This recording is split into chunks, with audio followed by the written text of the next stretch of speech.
யாரு தப்பா புரிஞ்சுக்கிறாங்க ஐ ஆம் சாரி ஐயப்பா பாடல? ஏன்னா இந்த பாட்டை பாடினவங்களை சொல்றேன். ஏன் அப்படின்னா, இப்போ ஃபார் எக்ஸாம்பிள் ஒரு உதாரணத்துக்கு நைஷ்டிக பிரம்மச்சாரியாக எழுந்தருளி இருக்கிறார். யாரு அந்த இடத்துல? ஐயப்பன்.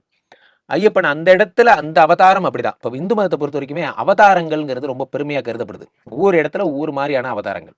இப்போ நரசிம்மரே பார்த்தீங்கன்னா, உக்ர நரசிம்மர், யோக நரசிம்மர், நிறைய நரசிம்மரா சொல்லலாம். அந்த மாதிரி நீங்க வந்து இவரை பார்த்தீங்கன்னா, ஐயப்பரை பார்த்தீங்கன்னாலும், ஊர் ஃபுல்லா ஐயப்பன் கோயில் இருக்கு. ஆனா அங்க மட்டும் இருக்கிற சபரிமலையில இருக்கிற ஐயப்பன், சபரிமலையை சுத்திய 4 ஐயப்பன் கோயில்கள் இருக்கு. அங்க 2 ஐயப்பன் கோயில்ல திருமண கோலத்திலாக திருமணத்துக்கு வர்றவங்களுக்கு இது பண்ற அனுகிரகம் பண்ற, ஒரு இடத்துல வந்து குழந்தை பிறப்புக்கு அனுகிரகம் பண்றாங்க. இங்க நைஷ்டிக இந்த வார்த்தை நிறைய பேருக்கு தெரியாது. நைஷ்டிக பிரம்மச்சாரினா பெண்களை பார்க்காமல் இருப்பது. அவர் வயதுக்கு மேல இருக்கிற இளம் வயது பெண்களை பார்க்காம இருக்கிறது அவரோட தபஸ், அவருடைய விரதம்.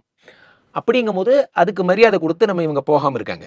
பட் இவங்க அதுக்காக தீட்டாப்பா, உள்ள வந்தா தீட்டா, அந்த தீட்டா, இந்த தீட்டா, இப்படிலாம் அவங்க சர்ச்சை பண்ணதுக்கு உச்சநீதிமன்றமும் சொல்லிடுச்சு. சரி பரவாயில்ல உள்ள போன்னு. திரும்பவும் எதுக்கு என்னமோ உள்ள விடாத மாதிரி, நம்ம என்னமோ பிரச்சனை பண்ற மாதிரி இவங்க திரும்ப வந்து இப்ப சண்டை போடுறாங்க. உண்மையிலேயே உள்ள விடாதது யாரு? யாரு?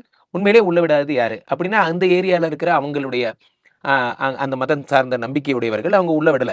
இல்லையே. ஆனா ஆனா இந்த ஐயப்ப அதுக்கான சாமிக்கு காரணத்தை இங்க இருக்கக்கூடிய ஐயப்ப சேவா சங்கம் உட்பட சில இந்து அமைப்புகள்லாம் ஏன்னா கண்டனம் நைஷ்டிக தெரிவிச்சு. பிரம்மச்சாரிங்கிற உண்மையை புரிஞ்சுக்குங்க. ம். இப்ப for example I am sorry Ayyappa பாட்டு பாடுறது கோப்பாண்ட சரிங்கிறீங்களா? இல்ல தப்புங்கிறீங்களா? ஒரு சட்டம் இல்ல அது அது புரிந்து கொள்ளாமல் பாடப்பட்ட ஒரு குழந்தையின் பாடலா பார்க்கிறேன்.